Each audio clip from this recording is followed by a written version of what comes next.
Şimdi bu ilham verici akşamın konuşmacısı Joachim'i sahneye davet etmeden önce kısaca kendisinden bahsetmek istiyorum. Kolombiya Üniversitesi'nde mimarlık lisans eğitimini tamamladıktan sonra Harvard'da şehir planlama yüksek lisansını, MIT'den ise doktorasını alan Joachim, ekolojik tasarım, mimarlık ve şehircilik alanlarındaki lider kimliğiyle TED, Moshe Safdie Association ve Martin Society for Sustainability at MIT gibi önemli kuruluşların onursal üyesidir. Mitchell, şehirlerde açık ağ ekolojisi üzerinden akıllı tasarımı teşvik etmeye yönelik kar amacı gütmeyen bir tasarım grubu olan Terraform One'ın kurucu eş başkanıdır.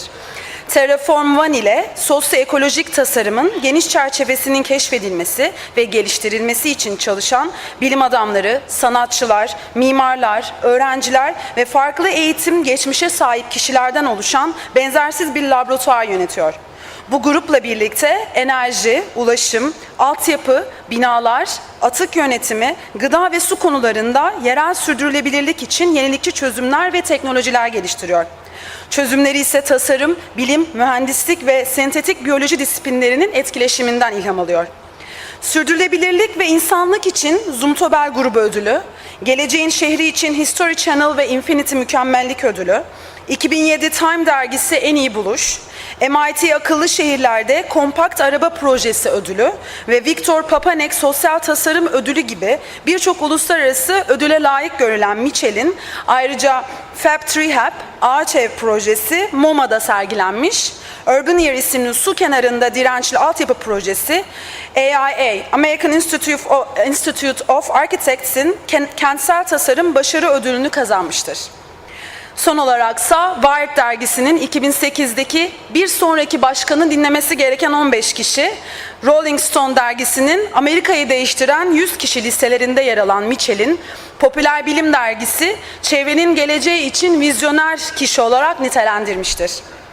Mitchell'den ev yetiştirmek kavramını şehirlerin en küçük yapı taşı olan evlerden başlayarak biyoloji ve mimarlık ilişkisinde ekolojik kent tasarımına odaklanan bir yaklaşımla yenilikçi sistemler geliştirerek yarattıkları araçların yakın geleceğimizdeki yeni tasarım yönelimlerini dinleyeceğiz. Mitchell'e tekrar katıldığı için çok teşekkür ediyor ve bu merakla beklenen sunumunu bizlerle paylaşması adına sahneye davet ediyorum.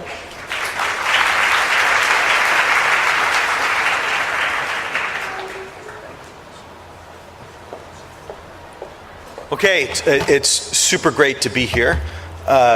Thank you very much to the organizers, Geberit, for having me present today. And I actually, when I first was approached about doing this, it was, I decided to question who are these guys and who knows about them before I came. I mean, they had me at hello because they were promising a free plane ticket to Istanbul. So that was easy. I've never been, and I was super glad to come and be here. But I talked to some of my Turkish-American friends, which my business partner at Terraform One, Nurhan Göktürk, who I've known for almost 20 years, said that you guys were super great. The company is large, well-known, always involved in the construction practice, and all about sustainability. My best friend, actually, Sudar Omar, another Turkish-American, also said the same thing, and wherever I checked, it was just nothing but good news. So it was really easy for me to come here and give a talk. And definitely thank you to the PR team and the organizers who we spent all day meeting some fantastic folks and reporters and seeing the city. Pretty much everything was great except for the traffic. That sucked. So Terraform One is our company. I'm going to start off with a video that introduces you to one of our latest projects for the Venice Biennale. And I think I'll kind of end on discussing that same project again, just because some of it might be too abstract, and it brings up a whole host of points and ideas that we work on. So this is a video.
Just a kind of a quick view of our work there, and I know the sound was a little bit muddled, but it needs to be translated, and I think that's super important. These are the problems that we face in America, and it's a very difficult task to kind of solve against the American dream. When we want to do things that are ecological, that make sense for the environment, to fit into the Earth's metabolism, we need to contend with an ideal that's been sold to millions of people for the last century or so.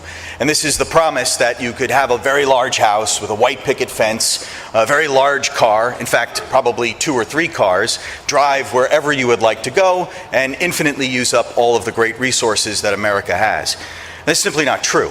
The resources are limited, the Earth is full. This is a kind of a message, not maybe to the folks in this room that could understand that, but to the average American, our kind of open client that we use all the time, which I say Homer Simpson. And I think if we can communicate to Homer Simpson what some of the issues are, someone who's only interested in drinking beer and watching lots of TV and occasionally playing with his children, I think we can make an impact on the rest of America. So this is the kind of the individual that is most important to us, not necessarily other elite architects and planners. I think we're all on board with a lot of these issues of sustainability. Big projects that we think about are kind of collaborative environments where we produce views, maximal views of neighborhoods, cities, local environments where ecology is the overriding predicate that helps consider change in those particular areas. And we do these models together. We sit at a table, a very large one, sometimes for a few days, maybe a month at a time. There's a lot of pre-analysis that goes into these projects, and we work together on this physical model to envision a better place. Not necessarily a utopia, but a place that's better than what we have now. And I think there's nothing wrong with utopia. That's been a question around for centuries. Every culture on the planet Earth has wondered, what is a better place? What's it like? What makes it up? What are the characteristics and elements that are involved? I think when we work together in a kind of a participatory democracy, we can engage one another face to face and think about the things that make up a better place. Some of them will be in dead opposition, such as I would like more parking spaces for my car versus someone who would just like more parks. But those ideas need to be thought up at the table and hammered through so that you can get together and not come up with a perfect place, because there is no such thing as a perfect place, but a good place, a place that is better than what we have now. We come up with all kinds of ideations and visions for the possibilities that are discussed at the table. We draw them up as part of a narrative, kind of a fictive narrative of what may be possible or what's not possible. In this case, this is thinking about turning some parks into productive green spaces. Green spaces that are not just there for relaxation or playing frisbee or having a picnic, but green spaces that can actually produce energy or are accountable for waste or deal with air quality issues. So there's just something to be said about open space. There are many levels and areas that one can connect to the Earth's metabolism.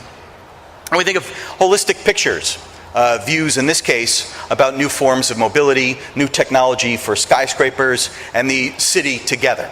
And these things take a long time to change. It's not meant to happen all at once. It is simply not the case. It's just a layer in a kind of series of stories that we need to have so we have a picture of these better places. This was actually done for Popular Science magazine. It was a big argument between me and the editor. We had a much different vision, I think, for this, but this is what they came up with as the kind of the popular thought. And if things like this start to stick in the imagination, or better yet, upset people, get them angry and say, it won't look like that, and be very skeptical, then I think that's fine, because they're there contributing. They're there and they're part of the discussion. Otherwise, most folks have no interest in taking part in what's happening in their neighborhoods, their communities, their cities, their forests, etc. We kind of think of these groups as urbaneers, and you can see they're all different discipline sets, whether it's a musician, a farmer, architect, a medical doctor, lawyer, coming together at these tables to think about design, to think about scales of the neighborhood, and making their suppositions known. And then afterwards, we do a kind of a post-analysis and bring these models up to presentation level so that we can further discuss them through exhibition and public outreach. We also do a lot of teaching. A lot of folks want to know how to do these things, and there's all kinds of different technologies and skills that we at Terraform One offer. We have different laboratories here showing how to do work with genetics. In this case, it's cell biology work. That's one of my partners, Dr. Oliver Medvedik. Teaching things like parametric modeling or computational code or scripting, and we do that, it's very complex, but we do that with simple blocks. So we keep it at a language that anyone can penetrate and then ramp it up based on your skill level. We teach you how to build your own machines. We're part of the maker movement. Brooklyn created the maker movement. It is in a renaissance for what we call the DIY, or the do-it-yourself movement, or hacking. Hacking, and I do mean white hat hacking, is a kind of an opportunity to take off-the-shelf technologies, deconstruct them, piece them apart, and find out what makes them tick. Here these kids are showing that they can make their own thermoformer machine. So we teach you how to build a machine and then how to craft objects or systems from that. It's a much different way of engaging tools, especially if you can make them from scratch. We also teach all different types of hard to understand or comprehend gardening techniques. So here we are showing experimentation with live poplar. And these poplar are actually grafted together at obtuse angles from one another, forming lattice works. So we have workshops in pleaching, is what the technique is called. We also talk about urban farming. So our previous building in the Metropolitan Exchange, we will engage in creation of different types of soils that have the appropriate load conditions for roof farming. So here we have a pectin impregnated or clay-based soil that's super lightweight that one could use, roll out as a product, and start growing all kinds of edible things on the roof of their buildings in Brooklyn. We have over 3,000 acres of unshaded roof space in the city of New York. I think it's a great opportunity for heliostats, solar panels, and certainly growing some food. Doesn't mean it'll sustain all of us, certainly not, but it will help, especially if we're providing certain foods that are difficult to get, have only special seasons when you can grow them, or are very expensive. Other things we do is teach you the practice of phytoremediation. So phytoremediation is using plants as a technology. To us, biology is technology. In this case, plants are cleaning gray water. So literally students can learn how to take gray water from sinks, wash their dirty dishes, travel it up in pipes, and move through this a dam-based system on an incline and clean it with different types of weed species. And then projects that I did at MIT were about thinking about the car, or thinking about new mobility systems for cities, because when you do urban design, it happens at all scales.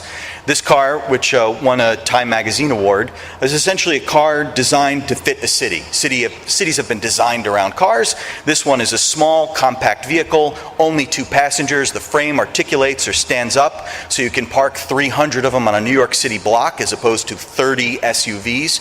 It's a shared ownership model, so you don't essentially buy and own the car. It's a utility that you share with many others. It's also a Facebook on wheels. It knows your friends, it knows where you work, it knows what you like to do, and it gets you there. And you use it for a certain amount of time, connect it to public or regional transportation, and you move on.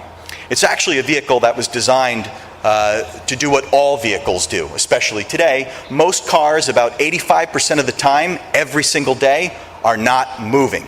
So we designed the vehicle from the perspective of being parked. That, to us, was the most important thing, storage. Here it is showing that it's a file-to-factory system cut from water jet.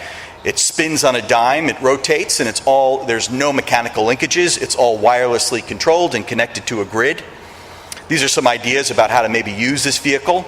It's a 360 chassis, which can spin on a dime. You can get off safely onto the sidewalk. The wheelbases also spin. So this car has a new kind of agility to explore streets at almost a very complex 2-dimensional level. A car like this is fantastic. Even my mother can parallel park in this thing with her eyes closed reading a book. Other vehicles we designed change the base materials for cars. So here's rethinking how vehicles fit in cities. This is called the hug and kiss lamb car, or the sheep car. It moves in flocks and herds. It's omnidirectional. It talks to one another. It actually can bump up against other cars. In fact, that's the point, to maybe sometimes rub up against another vehicle, say ciao, drive on. You can expect that we're going to need these kinds of things when congestion is only doubling in the next 20 years, especially in cities that were made for horses or made for the experience of the pedestrian. You need a new technology and a new material ideal for how one moves about cities. Even though a lot of this work was sponsored by General Motors, we've left it as an open sourced lexicon so that any company is welcome to come in, take some of these designs and run with it, and many have. One of the designs that was produced at MIT was the airbag, and I think it really wouldn't be right if the airbag was property owned just by General Motors, just by an American company, and that no one else would have the rights to that technology for 10, 20 years. So we thought up a lot of concepts and hosts of different vehicle designs that fit our future cities. In fact, how do you phase them in cities? It's always a big question. Well, you phase them by slowly introducing these smart vehicles that talk to one another, that are super soft and omnidirectional. And when they find a Hummer or a big shiny metal box on the street, they cluster around it and push it off the side of the road as these smart cars take over the streets. And then thinking about, it's not so much about the car anymore. These are actually vehicles that are very big batteries on wheels. In fact, there's a ton of energy in each vehicle. It's almost 1,000 lithium-ion laptop batteries. They're essentially supporting peak demand and charges of the electric grid on the fly. So they would be yet another layer to the demand of electricity that we find in city streets. And we hoped that on some level they'd be sourced by renewable power somewhere in the grid. Maybe not directly all the time, but at least inside the system, these vehicles would get the chance to be only serviced by pure renewables. So we think that it's about time that Detroit stops making powertrains for gasoline-based engines, and we have America's 5 great electric companies work on drivetrains for cars that are all electric, that fit cities. We actually built one after 15 years, so now you can purchase one. It's about 18,000 euros. That is the president of the European Union and one of the vehicles. It is called the Heroku car. This is no longer, I'm a part of it after I left some time after the company, but my friend Will Lark has been running it ever since, and this is just one example of how these things move from abstraction and ideas into reality, where anyone could buy one of these vehicles. And then kind of a comment about the disparity of wealth in the United States and why some of these ideas are perhaps not implemented. Now, I don't know if you guys, I'm sure you were a part of it, but we had a huge movement in New York City. It was super crazy. We had the Occupy Wall Street movement. There was lots of people with green hair, slightly angry, but super smart, protesting the wealth produced in the economy. And where was that money going? And why wasn't it supporting our infrastructure? Why wasn't it supporting changes in the environment? What's happening to all of that wealth? So as designers at Terraform One, we weren't interested so much in holding up a sign and protesting and yelling at guys on Wall Street. That really wasn't going to do any good for us. Instead, we contributed by making drawings and informatic graphics that put into perspective the difference in wealth that you would find in New York, just New York alone. So certainly there's a percentage of the GDP that just comes from Manhattan. And then if you take the city of New York and you spread it out by population, and you look at the exact income produced at a specific location throughout the year, you get a model like this kind of incredible spike. And that is essentially only happening on Wall Street, where you see about $1.2 million is made per executive there in Wall Street, while the rest of the income throughout Manhattan is by far much, much lower. So if you were to center the United States on exactly where most of the money is coming from, it definitely is Wall Street. And wonder what happens to that kind of funds. So we decided to build some models and put them on display. This is one of them. It's made up of 8,500 white people that came from China. They're made of plastic, and it represents the 8.5 million people in New York City, calculates their GDP, locates where they generate their income, and you could see here that this large phallic-like structure is where all the money is being produced on Wall Street. And here you could see down by Central Park, you could see the east side's making more money than the west side. At the base of the big phallic structure, you can also see many of these people cluttered together and where funds are coming from. And then thinking about New York City as a whole, not just about the financing, but it's something else we produce in enormous amounts. I mean, New York is fantastic at making garbage. We produce about 38,000 tons of trash per day. Do you know how much that is? Can anyone picture 38,000 tons of trash? Homer Simpson can't. We had a difficult time ourselves. So we decided to approach maps of cities where waste moves from being something that's tossed away to waste becoming a kind of a retrofitted mechanism, a material that gets upcycled and fitted into buildings, moving from a culture of consumerism and a kind of a capitalist typology based on the skyscraper to using waste to be mined from our landfills, fitting it into buildings and public spaces, learning, getting more intelligent, getting more creative with how we make products, till eventually there is no such thing as waste. Waste goes away, and we have a nutrient stream of pure objects being upcycled and upcycled. This kind of creativity goes on to infinity. We need this as a base model because I don't think we can sustain ourselves the more we throw away. Another image to kind of implant into Homer Simpson's head is, here's just 1 hour's worth of waste in the city of New York. So this is what we call 1 hour tower. This is the Statue of Liberty produced out of compacted waste in a single 60-minute period in the city of New York. And I'm sure if you saw this on a bus going by while you're sitting down in New York, you would recognize that we are wasteful and perhaps we might do something about it. At least here, it's a level of provocation to get people to think. We also do a lot of installations about waste, in this case, e-waste. This is electronic waste that comes when you buy speakers, a refrigerator, some kind of domestic product, a toaster. Well, in New York City, we produce an enormous amount of this e-waste just in the styrofoam packaging alone. So we had a project for the Metropolitan Museum of Art. We did this with DJ Spooky, so it was super cool, and we produced these ice stars everywhere with QR tags that show you the amount of waste we produced in just 30 seconds in the Lower East Side of Manhattan. So this is a structure made out of waste that came from essentially a request to get that physical stuff that we throw away, all of that styrofoam. When I made a phone call to Home Delivery America, I said, hey, can I have some of your e-waste? I'm in the Brooklyn Navy Yard. We want to do a sculpture. How much? They said, it's free. We've got lots of it. We'll be there right away. So they showed up with 8 18-wheeler trucks filled with styrofoam that just came in from that day. And that was just servicing New York City. That styrofoam is super expensive to recycle. It is very difficult to transport. Just the amount of fuel to get those cars to come from New Jersey, where this plant is, all the way to the Navy Yard is ridiculous, considering how lightweight the material actually is. It's a problem. We're now making styrofoam illegal in New York City. The mayor doesn't want it, we don't want it, and there are alternatives, and I'll show you some of them. We also had to make the sculpture interactive, so the kids got to recycle it, and it was kind of fun. I was surprised how violent 8-year-olds are, but they did a good job. And then taking the same project to Darmstadt in Germany, and we looked at the amount of e-waste produced in just some city in Europe. So we had about 38, 40 engineering students make these robots based on the Disney film WALL-E, who is a robot that just is solar-powered robot that constantly recycles waste. We deployed them out through all the public spaces throughout Darmstadt, let people confront the amount of waste they're producing just by throwing out e-waste. Here's this one's 28 feet, 30 feet in height. I guess it's, I don't know why they did it except for that they're German engineering students and they want to show they could.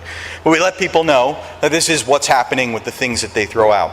And this kind of photo I think is really cool because, well, it's not doctored. We had put these objects out into the public square, and immediately some German sanitation workers came and they decided, whether it was garbage or art or garbage or art, and eventually they made the decision that it was garbage, and we came out and told them what it's about, and it's about waste in cities, and well, they knew the story anyway.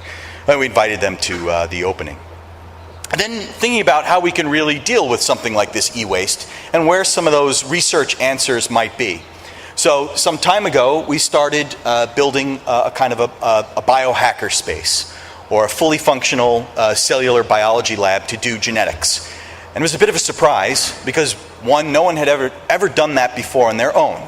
And because of new technologies and eBay and Craigslist, the internet and some emails, we were able to put together $1 million lab for about $30,000. And since then it's grown, it's become GenSpace. There are dozens of scientists that are permanently a part of this lab. They constantly give lectures and talk, and they've taken on their own mission to continue working. But it started from essentially a group of artists, architects, and designers working together to think about how to solve problems like e-waste in cities. So this is something you could do to replace styrofoam. This is essentially agricultural waste, or cellulose, that's turning into mycelium. Mycelium is the base root of mushrooms, and it grows in about 7 days. It eats up all the previous waste and becomes a substance very hard, very malleable, very much like styrofoam, very easy to mold. And something like this we did for a project for the new museum. And we projected it on the wall, and we showed the new museum growing into a mushroom for this big installation. This is a company, Ecovative, in Green Island, New York. We are licensed with them. They manufacture the material. It's available today. We do a lot of the research and design with them. So here's some other things we had been looking at. How do you propagate mycelium? Where does it come from? I'm not going to get into the entire science, but it's about culturing it. It's by putting it in an alluvium gel, finding the right substrate that it likes to eat. You kind of want to train it, and then getting a very thick kind of substance that we call mycoforming. And this happens, just within a 7 to 8 day period. And these materials can help build some of those waste towers that I showed before. So here that can serve as a kind of an insulating brick surrounded by something that is very easy to recycle and cycle for infinity because it has a very high embodied energy to make it. That's aluminum. It also increases the kind of the structural strength and the shearing forces of the brick. And you'd be able to build one of these towers every single day out of the waste we just produced in New York. So it's made up of those two components, the mushroom base or the mycelium base wrapped in aluminum. And these bricks cost a fraction of a cent to make, certainly something for the developing world, and you could make certainly small homes. We'd like to project to just show the amount of waste that's produced in New York by showing you this tower that's 53 stories in height, produced every single day in New York City out of the 38,000 tons of trash. So that's a Chrysler building a day in New York just from our waste. This is showing you how we were molding and creating a geometry for these mycoform structures, essentially the mycelium. We had to redesign petri dishes so that they were 3D petri dishes, which was kind of fun for the scientists and a piece of cake for the architects, and growing them and making all kinds of shapes, which led to a competition. We do many competition works called the International Genetic Engineering Machines Competition. It's called iGEM. And it's a competition where you find purposes for synthetic biology, where biology and technology become very obvious to the everyday person, like Homer Simpson. So here's what we decide to do. We decide to grow a chair. Everyone understands what chairs are. They may not understand synthetic biology, but they certainly understand chairs. So if we think of the entire history of crafting chairs, we go back to bespoke, custom-made, single designs. That's a kind of the early relationship between the maker and the actual creation that they're producing, to what we see in the 20th century. That would be Walter Gropius and Charles and Ray Eames, the kind of unitized, modular assembly line production of chairs made from steel, plastics, glass, what have you. And this is a sensibility that's still true today. I don't think we can have a sustainable economy if we're still making chairs like this, especially if we purchase them from IKEA and throw them out after about 5 years or so or less. So we're talking about a new chair, a century that matches our century, the 21st century chair. In this case, it's made of mycelium. And this is something that's grown in those 7 days. You can grow it at any size. You give it the kind of the shape that you want, and off you go. This is showing that we've created a novel material on top of the mycelium. We're adding another component. Essentially, it's called acetobacter, or it's something that helps make the mushroom component resist water. Here we're folding the acetobacter over the mushroom and making a kind of a novel material for the iGEM conference. This is working out the geometries of what this chair looks like. I do not know what a mushroom wants to be like. I do not know the true form, if we're talking about form follows function, of a biological chair. The only way to get to a chair that's biologically formed would be to have thousands of years of different species of chairs fighting each other every single day for propagation, for sexual partners, for food, until eventually one species of chair becomes the most dominant, and that is the shape that you would find. Well, we don't have an opportunity to do something like that, and it would be an absurd experiment. So we started working with parametrics and thinking about forms that would be a bit logical into why the chair would be shaped like this. And certainly we thought of the relationship to the spine, or kind of what's called the coccyx bone, fitting the chair to the backside of your person. So here's the one that we had grown. It's grown in different sections. Each section is made from its own individual mold. The molds are infinitely reusable, and you get this kind of a chair.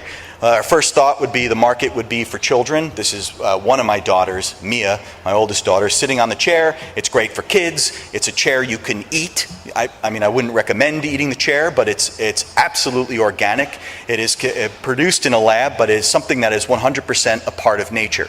And when you're done with this chair, you throw it in a garden. And it feeds other organisms and contributes to other forms of life besides anthropocentric or human-based needs. Very different than an IKEA chair, which just simply ends up in a landfill.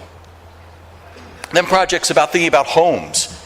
Here's another version of, well, what should we do when it comes to rethinking ideas of sprawl or the suburban kind of patterns that we find throughout the United States? A long time ago, well, not a long time ago, some time ago, I was looking at a technology called pleaching. It's 2,500 years old. It's essentially grafting inosculate matter together to form one contiguous vascular system, essentially growing trees of same species or different species together to create shapes or geometries. And if you don't like trees because they take too long, you can use vines or semi-epiphytes, which grow a lot quicker. It happens all the time in a jungle. It happens all the time in forests. You'll find different sets of epiphytes falling on top of one another and making kind of chaotic shapes. The only thing we do is nudge, gently push nature to form a geometry that makes sense. Something like a dome, something that we can use as a dwelling, something that's a structure that we understand, so that we can fit a home into the landscape, where landscape and house become one. In fact, the point of this home is that it respects all kinds of life. It welcomes critters and different kind of bugs and creatures on the outside, because that's what belongs outside. Squirrels, butterflies, birds, totally fine. On the inside, we could have a home that's filled with cob or straw and then some plaster, and that would be the house that we're all used to. But on the outside, it's a part of the landscape. And this is a home that we believe makes a positive contribution to the environment. Not a zero-sum game or a zero-carbon system, but a home that contributes to the atmosphere, contributes to the production of oxygen, contributes to sucking up the carbon that we produce, and is a part, and I guess what I would say is a part of cleaning up the 200 years of industrial pollution that we put on this earth. So I know there's always someone that's skeptical, or there's a curmudgeon. How long is this going to take? Certainly, there in America, there is this culture of immediacy or affluenza. I want it now. I mean, this is a kind of a product that we don't use genetic modification. It's just nature working, and it takes a modicum of time. And I think that's okay if we wait 7 or 15 years to grow an entire village for thousands of families that are a positive contribution on the ecosystem. I think we occasionally do that for some products. I mean, we wait 12 years to make a bottle of scotch. I think we can wait 7 to 10 years to make homes that fit into the environment. This is the kind of 3D model that we had produced for the MoMA. The image of this project, again, is a kind of purposely, I would say, not simplistic, but easy to penetrate. It has a kind of a caricature or a creature-like or human-like element, a cartoonish element, what have you. It's not a kind of a stab against all of the thinking of architecture in the period. It's just something that we wanted to produce that would be soft, delightful, and easy for anyone to connect with. Although I've heard all kinds of jokes and I think they're fair. They've said it's an elf house or it's something for J.R. Tolkien. Super fine. Thank you for all of those movies with hobbits. It's only helped introduce a narrative like this into the kind of the engaged public. And then getting into the first project that I had showed you. This is using biology to explain one of the most important problems, which is the issue of population. I mean, we are expanding. We are constantly producing, almost at a nonstop rate. The single driving predicate of every leader from pretty much any country on the world is growth. No one gets elected promising, I'm going to shrink jobs, I'm going to shrink resources, I'm going to shrink the economy. Growth is the kind of the point. We expect to double the economy also in the next 20 years, and this is a 3% GDP worldwide. Is this something that's sustainable? I don't think so. So here's looking at just the population growth factor. And this is a separation between developing nations and the developed world. The UN has projected that we might reach 11 billion people on the planet Earth. I don't know what that means. I certainly don't know what that looks like. And I thought part of our mission was to explain that, to unpack human population and the density, specifically the density of that population and where it's located across the globe. So this is a map showing you the population growth over time. There's a lot of areas that are shrinking, but you can see inside this circle, there's more people in it than outside of it. So essentially, most of India and Asia is where we find our population, and in the future, we can expect that to grow and grow and grow. And this is something that I don't necessarily have a solution for, but I want to be able to highlight the problem and certainly be a part of that dialogue. We took a Buckminster Fuller map. He produced these wonderful Dymaxion grids. They're very modular and easy to understand. We reduced them into various components. We're able to scale them up with different colors, showing the density of population in each particular region, and then building what we call parametric models on top of this map to show or highlight the density of the various regions that are inside there. So this is kind of zooming into areas that you're familiar with, but certainly India and parts of China have the densest colors and the densest population growth. Each particular tile we made into a grid, and from that grid we extruded dowels at different heights, and we cast those dowels in thermoforming, so that we can be able to explain up front the point-for-point operation on the specific growth of each one of these tiles. So the informatic was very straightforward. And you can see that these components here split apart in the axonometric are showing the growth systems here on this side, and the mold fits onto the cast form. And then on the back, we do something very different. So instead of traditional computation and parametric modeling, we decide again to use synthetic biology to help explore, to help investigate ideas of population growth. This is showing you a top view. One of the things that's cool about this is we were able to reuse billiards racks to make the geometry. We had first started producing them from scratch, and it was something like $50 a triangle. That was absurd. They come from China, they're really cheap, and we can make endless amounts of these things. This is us kind of assembling one of the earlier forms of the maps. That's my wife over there, pregnant with our second kid, so you can see population was definitely on our minds when we were working on this project. This is showing a kind of a grid and showing the different areas of density throughout the entire globe. These are different modules that present extremes from areas that are just flat with no improvements to shrinking to zones that are getting much, much larger. And this shows a kind of a detail of these areas. To me, this was more than just information. This map to us was visceral. It was beautiful. We were connecting with it on a one-to-one. It's about 20 feet in length. It's actually a spectacular project. And we attached different LEDs to it and sent these signals to a grid and did a projection system behind it. The LEDs were in two forms, and I'll explain that in a bit, but this is showing the map. Because on the back side, we need to use UV radiation. We had genetically modified E. coli bacteria to glow in different colors to explain population growth and patterns of growth using colors. This is a view from the front. The dark areas are areas that are just shrinking. Another view highlighting some of the dark areas. A view from the back where we see some of the petri dishes highlighting different sections, and then 25 USB microscopes have about 300 times magnification on each petri dish in the back. Why are we using petri dishes? What are they about? Well, I'll tell you in a second. This is showing some of the light systems filtering in, highlighting the various points that were locatable on the map, showing shrinkage in this area, and then embedding the petri dish with the UV light. And here's where we see genetic modification and colors turning into a very wicked designer-like ink that we can describe and explore geometries of cities, in fact, the densest cities on the planet Earth.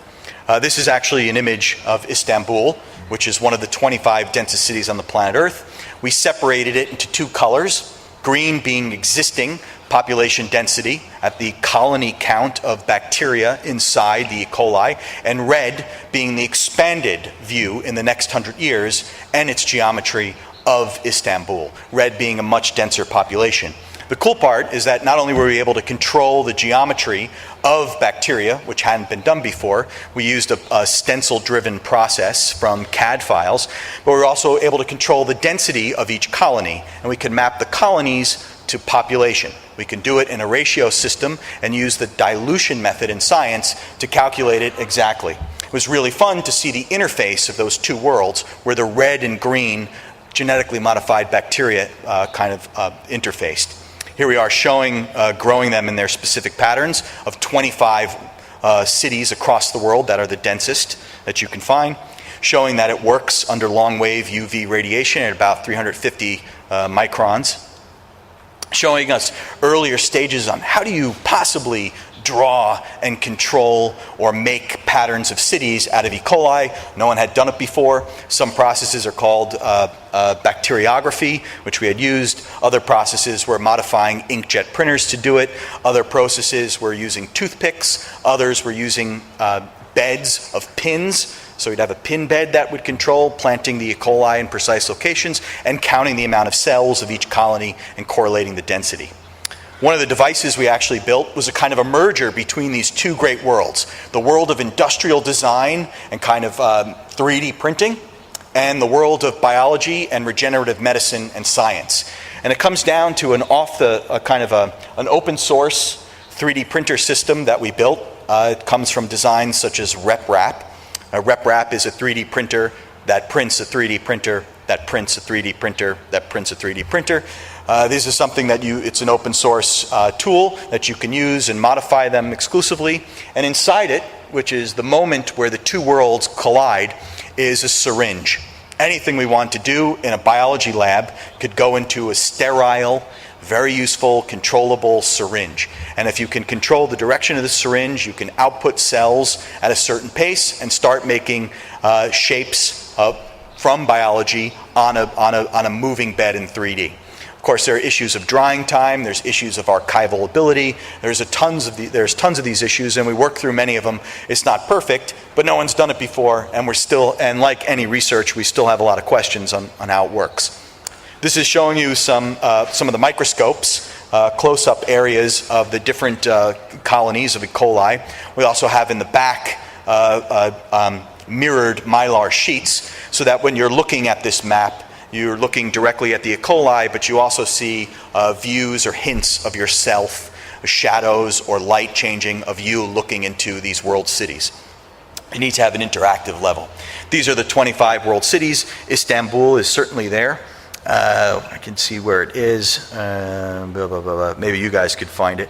IST, there it is. Okay, Istanbul was one of them that we had looked at, and we first mapped them in their base geometry, then grew them in their two different colors, one at the population density we find today, and then the next would be the projected density over the next 100 years.